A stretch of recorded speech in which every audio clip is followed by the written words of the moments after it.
In today's video, I'm going to show you how to add a recovery email to your Gmail account. Setting up a recovery email is important for protecting your account and ensuring you can regain access if you ever forget your password or encounter login issues. To begin, sign into your Gmail account by opening your web browser and navigating to the Gmail website.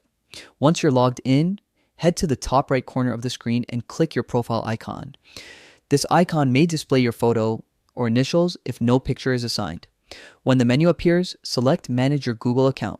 You'll now be taken to your Google account dashboard where you can review and update settings related to privacy, security, and personal information. On the menu, located on the left side, click on Personal Info. This section allows you to edit general account details, including contact methods. Next, scroll to find the section labeled Email and click on it. Here, you'll see the option to add a recovery email. This is the address Google will use to contact you if there's suspicious activity or you lose access to your account. Select Add Recovery Email to proceed. A prompt will appear asking you to type the email address you'd like to use. Make sure to enter a valid, active address that differs from your primary Gmail. Using a separate email adds an extra layer of protection in case one account becomes compromised. After entering the address, you'll be asked to verify ownership.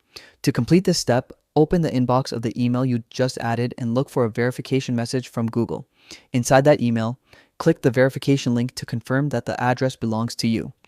Once verified, your recovery email will be successfully linked to your Gmail account. This simple step greatly improves account security and provides a reliable backup method for password resets and verification alerts. That's all there is to it. Make sure to keep this recovery email up to date and accessible. If you ever change accounts, remember to update this setting as well. Thanks for watching and stay secure online.